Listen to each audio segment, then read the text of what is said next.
vida. Muy bien. ¿Qué? Vale. Pues vamos a invocar el nombre del Señor pidiendo su bendición para este tiempo de estudio.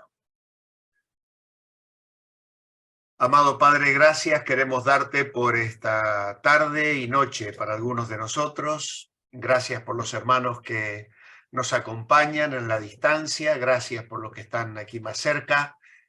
Pero bueno, separados en nuestras casas, pero unidos en el amor del Señor, en un mismo espíritu y con una misma hambre y sed de tu palabra, de conocerte más, de crecer en la gracia y el conocimiento de Dios. Queremos darte gracias por esta carta de Pablo a los tesalonicenses, tan práctica, tan alentadora y con tantas enseñanzas para nuestra vida cristiana. Danos luz, entendimiento en esta noche para poder meditar en ella y a través de esa meditación también puedas hablar a la necesidad que cada uno de nosotros tiene, porque esa es la maravilla de tu palabra. Tú nos alimentas conforme a esa necesidad de consejo, de guía, de dirección, de aliento, de fortaleza. Tú sacias, Señor, nuestro corazón. Nos ponemos en tus manos de amor y lo hacemos orando en el nombre del Señor Jesucristo. Amén. Muy bien, hermanos, nuestra lectura esta noche está en Primera Tesalonicenses, capítulo 4, y solo vamos a leer unos pocos versículos, aunque luego también, si el tiempo lo permite, abarcaremos algunos más. Dice el verso 9 del capítulo 4, acerca del amor fraternal, no tenéis necesidad de que os escriba, porque vosotros mismos habéis aprendido de Dios que os améis unos a otros. Y así lo hacéis ya con todos los hermanos que están por toda Macedonia. No obstante, hermanos, os rogamos que crezcáis aún más. Procurad vivir tranquilos, ocupaos en vuestros negocios y trabajad con vuestras manos de la manera que os hemos mandado, para que os conduzcáis honradamente para con los de afuera y no tengáis necesidad de nada. Muy bien, hasta aquí con la lectura entonces. Vamos a compartir la pantalla y entonces introducimos el tema de hoy bajo el título de amor fraternal. Ruth me preguntaba esta mañana sobre los apuntes, pero son los que no acabamos la semana pasada. Así que aquellos que los recibisteis hace 15 días o 20 y también algunos la semana pasada, pues que sepáis que esperamos hoy cubrirlos completamente. El amor fraternal o andar en armonía, título que hemos dado a estos cortos versículos, pero llenos de contenido. La transición del tema de la santidad que Pablo ha venido tocando al del amor no es difícil.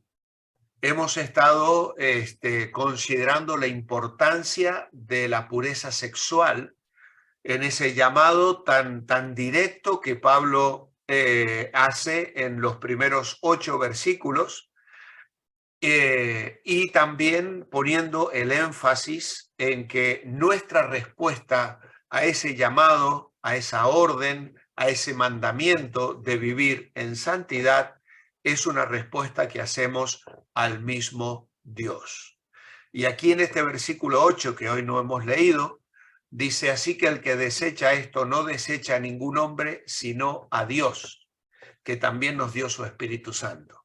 Es también un interesante versículo si queremos tratar el tema de la Trinidad, ¿no? Y las personas divinas que se presentan aquí de una forma tan concreta. Ahora, aceptar ese mandamiento de vivir en santidad es obedecer, es someterse nada más y nada menos que a la voluntad de Dios. Y en esa dinámica, en el respeto, también en el área sexual, donde tenemos que procurar la pureza de una manera seria y práctica, entonces entra Pablo a hablar del amor.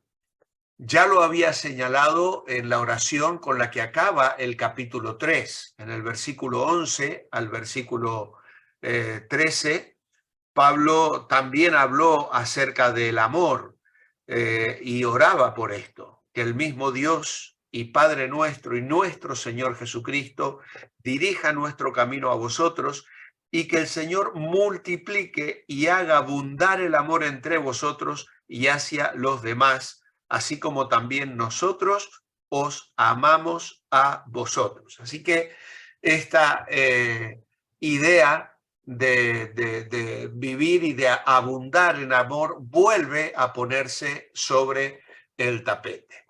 Un Dios que nos ama en una manera santa demanda también un amor por Dios, pero también un amor santo hacia nuestros semejantes. Así que mientras más vivamos como Dios, más nos amaremos unos a otros.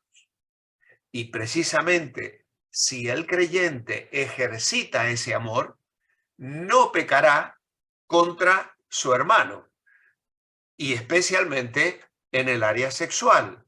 Dice el verso 6 que ninguno agravie ni engañe en nada a su hermano.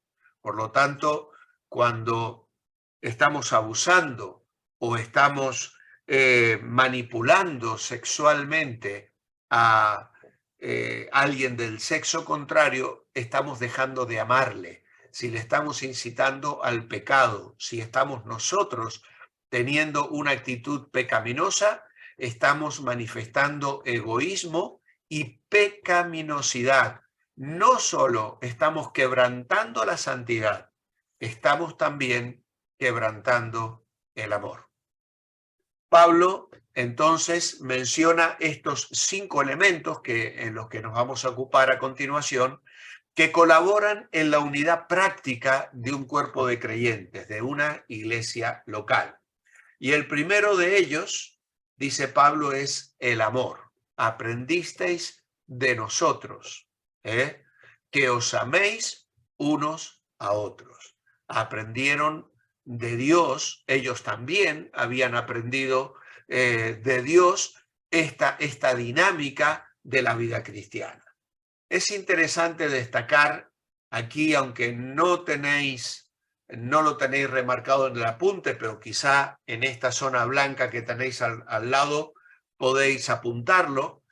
Hay 4 palabras básicas para amor en la lengua griega. La primera es la palabra eros, erótico, y se refiere al amor físico, y es precisamente la raíz de esta palabra tan manipulada en la sociedad sensualizada en la que vivimos.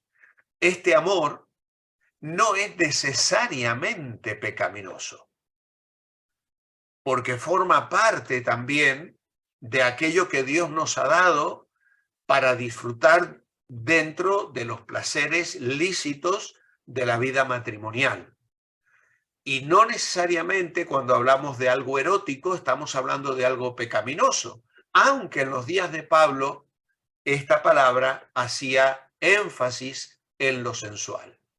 Ahora bien, este vocablo no se encuentra en el Nuevo Testamento, no lo vamos a encontrar. Luego tenemos otra palabra, que es la palabra storge, amor familiar, el amor de los padres hacia los hijos. Esta palabra tampoco se encuentra en el Nuevo Testamento, aunque hay una palabra relacionada que se traduce amaos en Romanos capítulo 12 y versículo 10, donde la palabra allí dice amaos fraternalmente los unos a los otros. En tercer lugar tenemos la palabra filia, que es el amor en su afección más profunda. Es el amor que se encuentra en la amistad. Incluso también debe estar presente en el matrimonio. Realmente forma parte de nuestras relaciones y somos motivados en muchos lugares del Nuevo Testamento a practicar este amor. Y finalmente, el amor ágape, que es el amor voluntario, diríamos así, y es la palabra que el Nuevo Testamento utiliza para describir el amor de Dios hacia nosotros. Y en este sentido, ágape no es solo un amor basado en sentimientos, es un amor que implica una expresión de la voluntad. Dicho amor trata a los demás como Dios los trataría, a pesar de los sentimientos, a pesar de preferencias personales. Puesto que los creyentes tienen el mismo Padre, debemos amarnos, deben amarse unos a otros. Y esto es lo que Dios nos ha enseñado, a amarnos unos a otros al dar a su Hijo para que muriera en la cruz por nosotros. El apóstol Juan, llamado el apóstol del amor, quien más detalló y expresó el amor de Dios, dice en primera de Juan, capítulo 4, versículo 19, nosotros le amamos a Él porque Él nos amó primero. Dios, el Hijo, nos enseñó a amarnos unos a otros cuando dijo, un nuevo mandamiento os doy, que os améis unos a otros, en Juan capítulo 13 y versículo 34. Y luego también el Espíritu Santo nos enseñó a amarnos unos a otros cuando Dios derramó el amor de Dios en nuestros corazones el día en que hemos recibido a Cristo, cosa que vamos a encontrar claramente en Romanos capítulo 5, versículo 5. Y la esperanza no nos defrauda porque el amor de Dios ha sido derramado en nuestros corazones por el Espíritu Santo que nos fue dado. Así que el llamado al amor ágape, a este amor voluntario, a este amor que es una decisión de amar, implicará luego también incluso el amor hacia los enemigos, ¿no? De la cual el Señor hablará tan claramente en el Sermón del Monte. Por lo tanto, el creyente es una persona que es capacitado por el Padre, por el Hijo y por el Espíritu Santo para amar, ya no solo motivado por un sentimiento, sino también como fruto de una decisión, de un acto de obediencia, de una motivación a tomar el ejemplo que el Señor Jesucristo nos dejó, que el Padre nos dio y que el Espíritu manifiesta en nuestras vidas. Hemos aprendido de Dios a amarnos. Luego también tenemos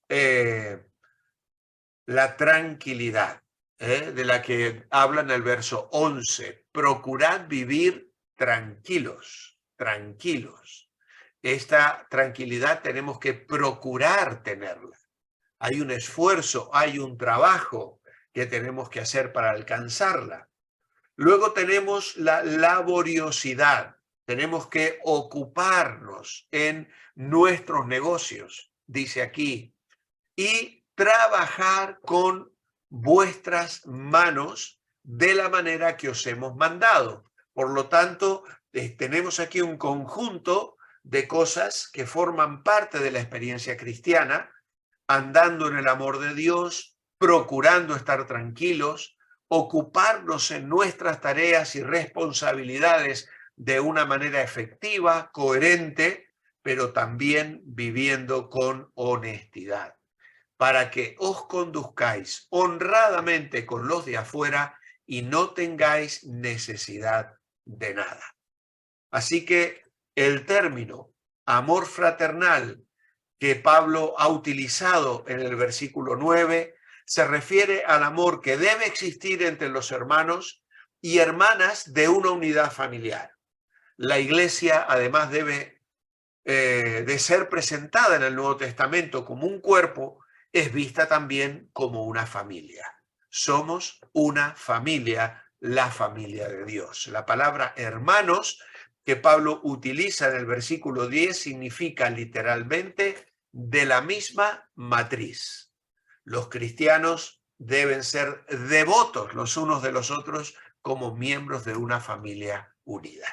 Pablo amaba así a los tesalonicenses y, como hemos mencionado recién, ha puesto su amor en nosotros, dice Romanos 5:5, y esto es lo que deja bien claro que ese afecto fraternal no ha brotado de la naturaleza humana, brota de Dios por medio de una actividad interior. Hemos aprendido de Dios, dice el verso 9, porque vosotros mismos habéis aprendido de Dios que os améis unos a otros. Y este amor no tenía como límite los miembros de la iglesia, sino que en el caso de los tesalonicenses se había extendido a toda Macedonia y en esto seguían ellos abundando. Por lo tanto, una cosa es que Dios implante su amor en mi corazón y otra es que yo lo deje salir. Y el amor incluye el concepto de tiempo. Tiempo y amor van juntos. Por eso tenemos que prestar atención a las personas. Tenemos que hacer un alto en nuestras vidas. Tenemos que dar oído a las necesidades que otros tienen. Tenemos que observar, diríamos así, de una manera atenta para suplir en las necesidades de otros y responder en este amor al que el Señor Jesucristo nos llama. Así que, como vemos en esta epístola a los tesalonicenses, la fe, la esperanza y el amor eran distintivos de los creyentes de Tesalónica desde el principio. Ya en el capítulo 1 lo hemos señalado. Timoteo ya había hablado acerca de ese amor, que lo había visto en ellos, y trae el informe de acuerdo a lo que leemos en el capítulo 3, verso 6. Así que Pablo no les estaba exhortando a conseguir algo que no poseían, más bien les estaba animando a hacer crecer dicho amor. Por eso, la idea es que nunca se puede tener demasiado amor cristiano. Nunca nos va a sobrar, nunca vamos a amar más de la cuenta. Pablo había pedido a Dios que el amor de los tesalonicenses creciera y abundara, como hemos leído en el capítulo anterior. Y Dios contesta esa oración. Si después vamos a la segunda epístola, en el capítulo 1, Pablo da gracias otra vez a Dios por ellos al comenzar su carta y dice, es justo hacerlo, es justo dar gracias. Capítulo 1, versículo 3 de Segunda Tesalonicense, porque vuestra fe va creciendo y el amor que os tenéis unos a otros, es cada vez más grande. Hermanos, ¿cómo hace Dios abundar más nuestro amor? Pues sometiéndonos a circunstancias que nos obligan a poner en práctica el amor cristiano. El amor es el sistema circulatorio de la iglesia, la cual es el cuerpo de Cristo. Pero si nuestros músculos espirituales no se usan, la circulación se obstaculiza. Las dificultades que tenemos, a veces por roces o enfrentamientos con hermanos en la fe, son oportunidades para que crezcamos en amor. Esto explica por qué algunos creyentes que, habiendo tenido problemas graves con otros hermanos, al resolverlos terminaron amándose profundamente, incluso para asombro del mundo. Así que somos llamados a mostrar ese amor, somos llamados, como hemos ya dicho, a andar honradamente. La palabra traducida honradamente significa de manera decorosa, correcta. Dicha palabra se traduce decentemente en 1 Corintios 14:40, cuando dice que todo se haga decentemente y con orden.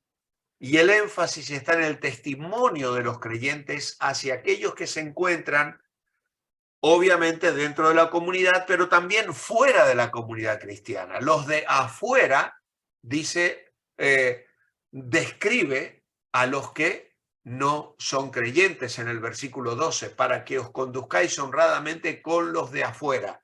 está señalando a aquellos que nos observan, que no son creyentes. Así que nuestra obligación de amar no queda reducida a los que comparten nuestra fe.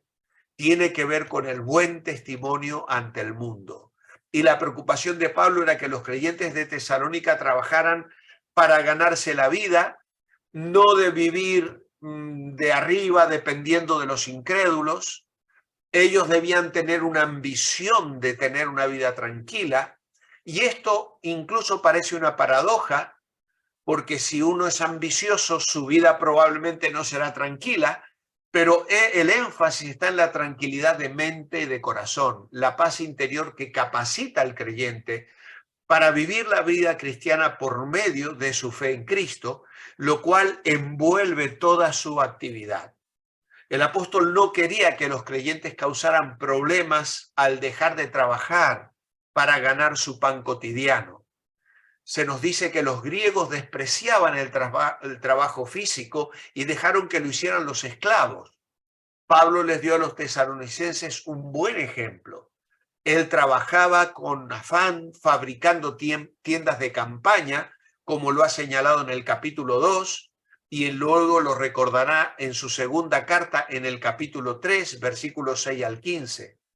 Ahora, algunos de los nuevos creyentes lamentablemente entendieron mal la doctrina de la venida de Cristo y dejaron de trabajar con el fin de esperar el retorno de Cristo.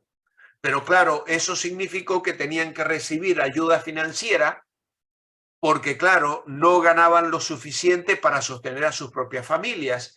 Y el resultado fue que esta gente no asumió las responsabilidades, no pagó sus deudas y perdieron su testimonio ante los incrédulos. Entonces, nosotros los creyentes de hoy debemos tener cuidado de no contraer deudas más de lo que podemos pagar. Procurad vivir tranquilos, ocupados en vuestros negocios y trabajar con vuestras manos. Tiene envuelta también la idea de una buena administración. Hoy hay una dinámica de crédito que puede llegar a quitarnos la paz, porque es fácil comprar cosas que no necesitamos con dinero que no tenemos. Y no solo perder nuestro crédito, sino también nuestro buen testimonio cristiano. Por eso se nos llama a las riquezas, a que en las riquezas injustas seamos fieles para que se nos confíe lo venidero, dice el Señor en Lucas 16. Los creyentes que se jactan de tener una doctrina correcta, pero que no pagan sus deudas, pierden el testimonio ante el mundo.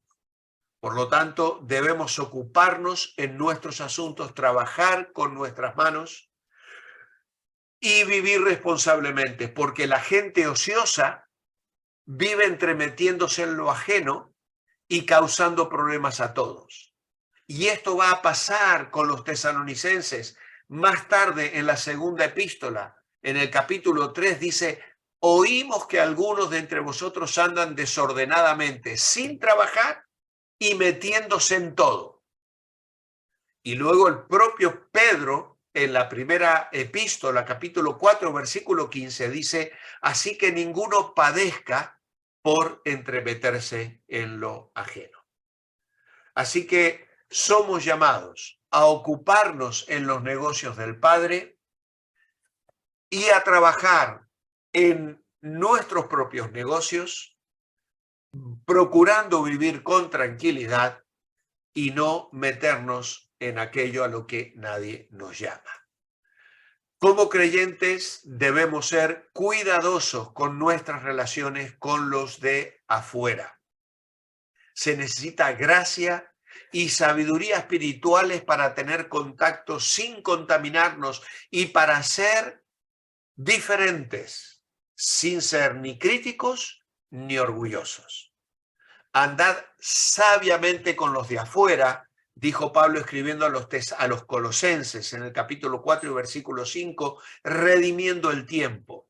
Si nosotros carecemos de esta sabiduría espiritual, vamos a hacer más mal que bien. Y qué pena es cuando un creyente que no es sabio, que no trabaja adecuadamente, que no cumple sus responsabilidades laborales como empleado o que administra sus bienes de una manera que perjudica a otros, cayendo en deudas o cosas por el estilo, es una mancha para el testimonio del Evangelio. Por lo tanto, el creyente debe trabajar, debe proveer para su familia, ya que incluso los inconversos lo hacen, ¿cómo no lo van a hacer los creyentes? Y también tenemos que trabajar con el fin de poder dar a los que tienen necesidad. Ahora, Pablo les decía, si alguno no quiere trabajar, tampoco coma. Así que en Efesios 4:28 dice, el que roba no robe más, sino trabaje y haga con sus manos lo que es bueno para que tenga que compartir con el que padece necesidad. Así que el trabajo no es una maldición, sino una bendición que Dios le dio a nuestros primeros padres en el paraíso, y la fatiga y el sudor del trabajo son sí parte de la maldición, pero no lo es el trabajo en sí. Así que al repasar esta sección vemos que el andar cristiano es práctico en verdad. El creyente obediente obtendrá una vida santa, absteniéndose del pecado sexual, una vida armoniosa, amando a los hermanos, y una vida honrada, trabajando con sus manos sin entremeterse en los asuntos de otros. Cuando los inconversos vean a Cristo magnificado en esta clase de vida, a lo mejor se opondrán por envidia o desearán tener esa clase de vida. Y como lo dirá después Pedro, de un modo o de otro, Cristo, Dios, será glorificado. Por lo demás, hermanos, os rogamos en el Señor Jesús que de la manera que aprendisteis de nosotros, cómo os conviene conduciros y agradar a Dios, así abundéis más y más. Fue la forma en la que empezó Pablo este capítulo. Así que el llamado entonces en este capítulo 4 ha sido primeramente a conducirse en santidad. Y Pablo, como hemos dicho, ahí se refiere al matrimonio y al hogar. Los votos matrimoniales, ya hemos dicho, en las ciudades paganas, no decían nada en cuanto a la pureza, de modo que había un gran peligro de inmoralidad en los nuevos cristianos. A pesar de que el amor y la pureza ciertamente prevalecían en algunos hogares paganos, la atmósfera general de esas ciudades antes que llegara el Evangelio era de lujuria y de vida licenciosa. El cristiano tiene la responsabilidad de edificar un hogar cristiano que glorifique a Dios, por eso Pablo empieza por allí. Luego debemos conducirnos en amor. No era necesario, como ya lo ha dicho, que les escribiera mucho sobre esto, les había enseñado al respecto, Dios les había enseñado a través del Espíritu Santo, y el amor es una característica que saca a la luz la evidencia de que hemos nacido de nuevo. Mirad cómo se aman unos a otros, exclamaron los perdidos al observar la comunión y el compañerismo en la iglesia primitiva. Pero no es suficiente que amemos solo a los que pertenecen a nuestro compañerismo como estas, sino que como estas personas de la iglesia de Tesalónica tenemos que amar a los del pueblo de Dios y también a los que no lo son. Y finalmente tenemos que conducirnos en honradez. Ahora Pablo habla respecto a la vocación del creyente y sus relaciones con los inconversos en el mundo. Uno de los problemas de la iglesia en Tesalónica va a ser que algunas personas malentendieron la promesa de la venida de Cristo, que será el próximo tema, dejando sus trabajos y se convirtieron en parásitos viviendo a costa de otros cristianos. Y entonces sí, ahora entramos a un párrafo que forma parte de nuestra experiencia de fe y de nuestra expectativa diaria como hijos de Dios. tenemos que conducirnos en santidad, en honradez, en amor y también en esperanza. Y aquí tenemos este clásico pasaje de Primera Tesalonicenses 13 al 18. Es el pasaje clásico sobre el rapto de la iglesia, ya que la tristeza había venido sobre la vida de estos hermanos y que se preguntaban si dejarían atrás a sus muertos cuando Cristo volviera. Pablo les asegura que sus muertos se levantarían primero y que todos los santos se reunirían para recibir al Señor en el aire. Hermanos, dice el verso 13, tampoco queremos que ignoréis qué ocurrirá con los que ya han muerto, ni que os entristezcáis como los que no tienen esperanza. Porque si creemos que Jesús murió y resucitó, así también Dios llevará consigo a los que murieron en Jesús. Y de acuerdo a la enseñanza del Señor os decimos esto, que nosotros que vivimos, los que habremos quedado hasta la venida del Señor, no nos adelantaremos a los que murieron, porque el Señor mismo descenderá del cielo con voz de mando, con voz de arcángel y con trompeta de Dios, y los muertos en Cristo resucitarán primero. Luego nosotros, los que vivimos, los que hayamos quedado, seremos arrebatados juntamente con ellos para recibir al Señor en las nubes, y así estaremos siempre con el Señor. Por tanto, animaos unos a otros con estas palabras. Pablo entonces les va a consolar en este párrafo con 5 verdades o hechos fundamentales. En primer lugar, la revelación. Tenemos la verdad de Dios. Versículo 13, tampoco queremos que ignoréis qué ocurrirá con los que ya murieron. Luego el verso 15 les dirá, de acuerdo a la enseñanza del Señor, os decimos esto. Así que nosotros los creyentes no tenemos que adivinar acerca de la muerte o el más allá. Dios nos lo ha revelado en su palabra. No necesitamos otra cosa. No hay otra expectativa ni seguridad más grande, más profunda, más extraordinaria. Sabemos lo que nos espera en el más allá. Hay que remitirse sencillamente a Juan capítulo 14 para escuchar, si me permitís decirlo así, las palabras de Jesús a oídos de sus amados antes de ir a la cruz en el aposento alto. Nos lo enseñó Él. Os decimos esto en palabra del Señor.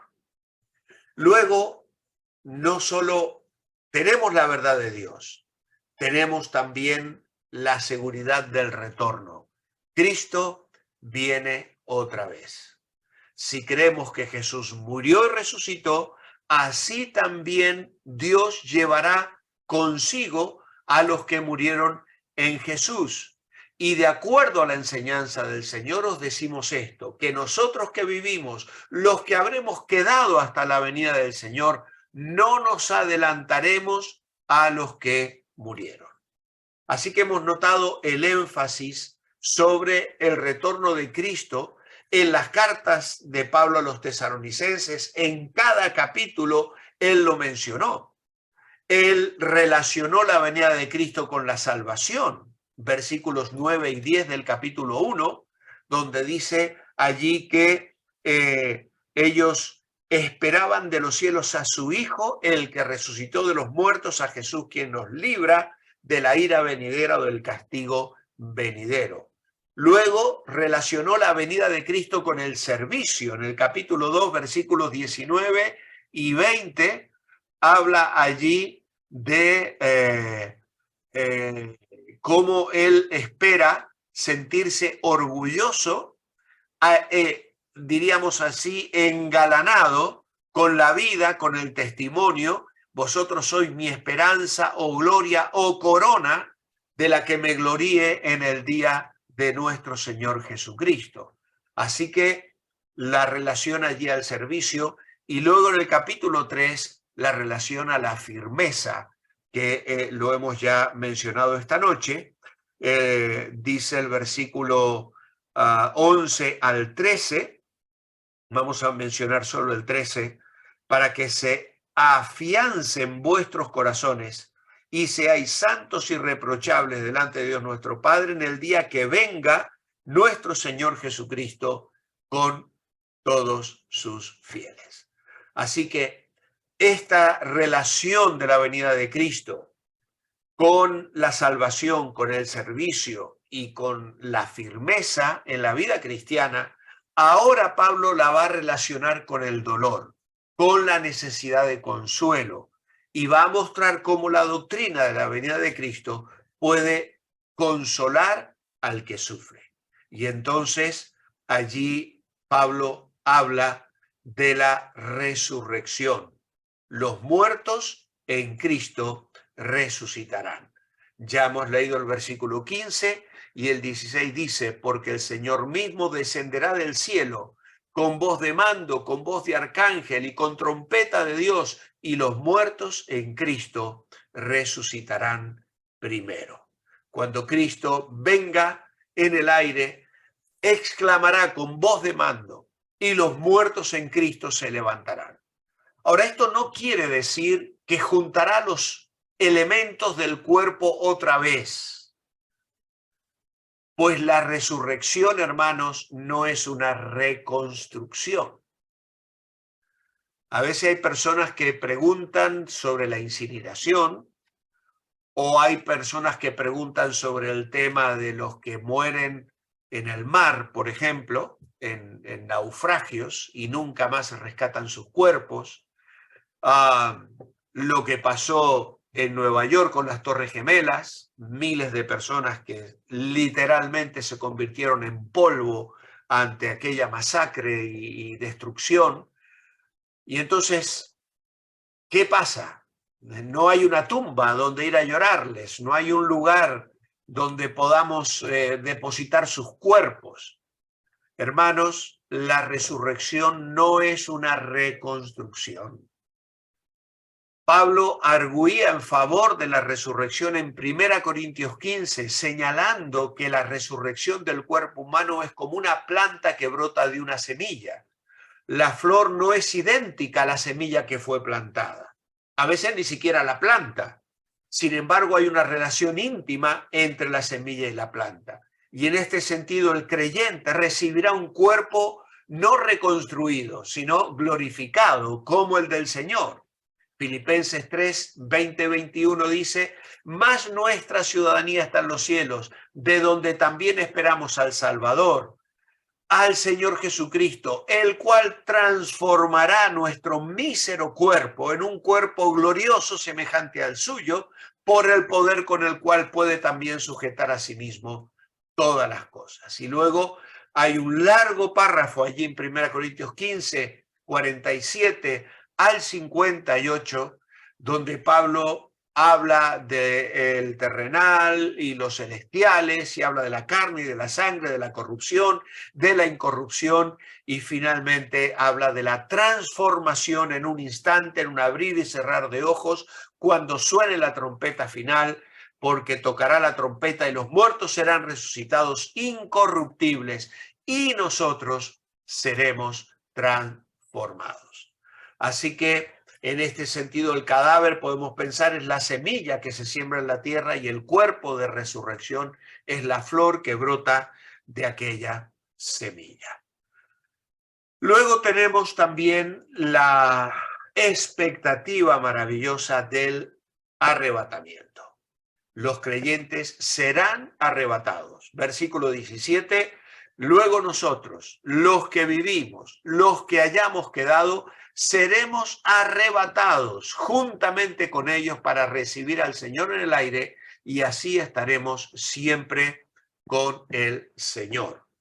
Así que esta palabra rapto se usa para referirse al arrebatamiento, porque proviene del latín raptus, que significa llevar por la fuerza, arrebatar. Y es una palabra que se refiere a arrebatar súbitamente, apoderarse o llevar por la fuerza, reclamar para sí mismo, cambiar a un nuevo lugar, y también implica rescatar del peligro. Y la verdad es que estamos viendo un mundo donde nos comenzamos a sentir cada vez más incómodos y donde las amenazas se comienzan a perfilar en el horizonte de la vida cristiana de una manera muy amenazadora. Pero nuestra expectativa está en ese momento en que seamos arrebatados, sacados del peligro, trasladados a un nuevo lugar, reclamados para Él. Os tomaré a mí mismo, dijo el Señor Jesucristo. De hecho, me gusta decir que nuestra esperanza y nuestra expectativa no está puesta en un lugar, sino en una persona, porque esperamos, como canta Marcos Vidal, ver al Señor cara a cara, poder observarle, contemplarle, adorarle, como dice también aquel antiguo himno, cara a cara espero verle, más allá del cielo azul, cara a cara en plena gloria, yo veré al Señor Jesús. Y finalmente, la reunión. Los creyentes estarán siempre con el Señor. Nos reuniremos en persona con el Señor en el aire cuando Él venga. Y la palabra griega traducida recibir lleva consigo la idea de recibir a una persona importante de la realeza. Por fe hemos andado con Cristo aquí en la tierra, pero en el aire seremos semejantes a Él porque le veremos tal como Él es, de acuerdo a lo que dice Primera de Juan, capítulo 3, versículo 1 y 2. Mirad cuánto nos ama el Padre para que seamos llamados hijos de Dios. Por esto el mundo no nos conoce, porque no lo ha conocido a Él. Muy amados, ahora somos hijos de Dios y aún no se ha manifestado lo que hemos de ser, pero sabemos que cuando Él se manifieste, seremos semejantes a Él, porque le veremos tal como Él es. ¡Qué reunión tan maravillosa será esa! Amado Padre, en esta noche queremos alabarte con todo el corazón por este párrafo tan maravilloso de esta carta a los tesalonicenses. Expectativa dulce y preciosa que sostiene nuestras vidas en el día a día, que ha sido de consuelo y lo sigue siendo ante la pérdida de seres queridos, que nos alienta a mirar el día de mañana con la pregunta: ¿vendrá? ¿Será el día en que Jesucristo regresará? Oh Señor, gracias por esta esperanza bienaventurada y gloriosa. La abrazamos, la aceptamos y en ella descansamos con absoluta confianza, porque así lo enseñó el Señor Jesús. En el nombre de Jesús. Amén. Así, hermanos, terminamos entonces nuestra clase de hoy y dejamos ya de grabar.